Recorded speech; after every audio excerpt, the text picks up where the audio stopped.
my brothers and sisters, to And the Truth Shall Set You Free, a teaching ministry of the Church of Christ Seventh Day, where Yeshua is always the center of attraction and truth is taught without compromise. Remember, Christ said in John 8:31 and 32, "If ye continue in my word, then are ye my disciples indeed, and ye shall know the truth, and the truth shall set you free."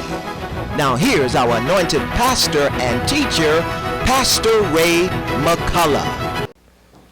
Now last week, but before we get to that, as you know, we have been teaching out of the book of Matthew. We're in chapter 6, basically, teaching what Yeshua taught when it came to the prayer that he taught his disciples. A lot of people call it the Lord's Prayer, but it really is not the Lord's Prayer. It's the prayer that he taught his disciples. The Lord's Prayer is the prayer that he prayed when he prayed to the Father. But it is a prayer, it's a model prayer that we should look at very closely and understand and consider what it means as he was teaching it.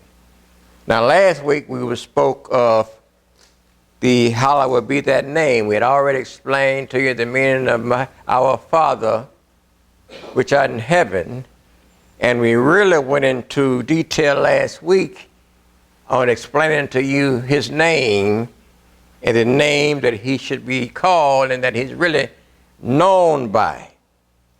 And hallowed be that name, remember we said it really means to be holy.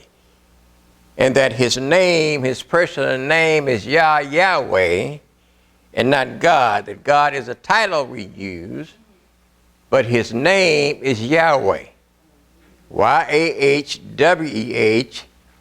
and most of us say Yah, Y-A-H, as a short pronunciation of the name Yahweh.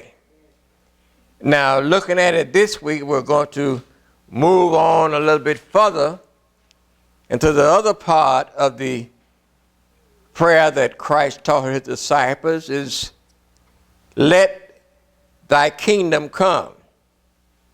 Let your will be done as in heaven, so also on earth."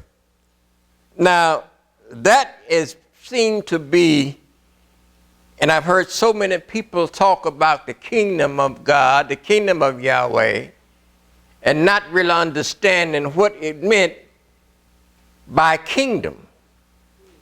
A lot of folks have misconstrued that. So we're going to explain that to you today, exactly how it corresponds to that prayer and what it really means. Let your kingdom come.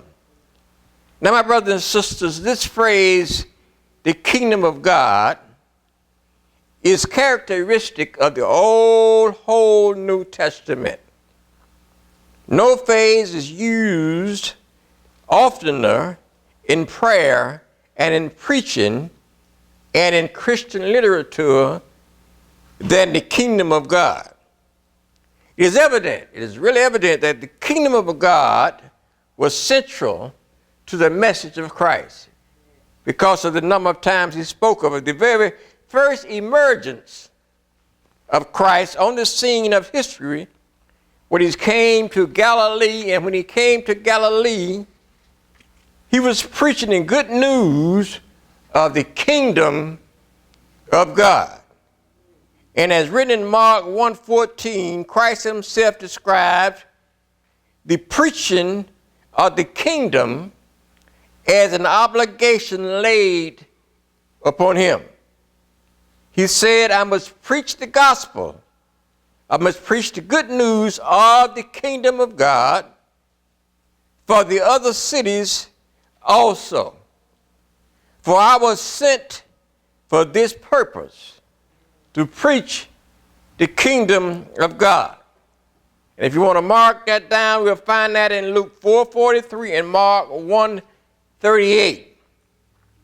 Now, Luke's description of Christ's activities is that he went to every city and every village preaching and showing the good news, once again, of the kingdom of God. which we find in Luke 8:1. Now clearly, we want to make a clear definition of that the kingdom, the meaning of the kingdom of God is something which we are bound to try to understand, even above all the misunderstanding that we've had about this kingdom. When we try to understand the meaning of this phrase, we meet with certain puzzling facts. Certain puzzling facts. We find that Christ spoke of the kingdom in 3 different ways, which confuses people in a sense in which they've not been able to understand the true meaning of this kingdom. He spoke of the kingdom as exciting in the past, existing in the past. He said that Abraham and Isaac and Jacob and all the prophets were in the kingdom of God. Once again, we find this in Luke 13:26 and in Matthew 8:11. He also spoke of the kingdom as present. The kingdom of God, he said, is in the midst of you, which he found in Luke 17:21. And that's, once again, is how people get confused when we start talking about the kingdom of God. They say the kingdom of God is in you, but the kingdom of God is more than just in you. And this is what Christ was trying to show them, that it's being past, present, and also future. The kingdom of God is therefore present, and the reality here is, and now, and then right now, the kingdom of God. And he also, on the third phrase, spoke of the kingdom of God as future. For he taught men to pray for the coming of the kingdom of God. And this is what the part of that prayer is, a future prayer. Remember when it talks of let your kingdom come. Let it be done as in heaven, let it be done also on earth, which makes that kingdom future. So the kingdom of God really and in reality was past, it was present, and it's going to be future. So we're going to have to understand and know just what that kingdom is. Now I know what a lot of us are asking ourselves, and we do this now. How can the kingdom of God be past, present, and future all at the same time? How can the kingdom be at one hand and at the same time something which existed in the past, something which also exists now, and for those coming in the future? How can it exist in all 3 phases of time and still be considered the kingdom of God? Which means, therefore, my brothers and my sisters, that the kingdom goes far back, way back into history. We find this key in the double petition of the prayer that Christ taught his disciples. One of the most commonest characteristics of Hebrew style, and look at this very carefully, is that the style is what is technically known as parallelism. Parallelism, when the Hebrews did a lot of writing in the way they taught. Now, the Hebrew tends to say everything twice. He says it in one way and then says it in another way.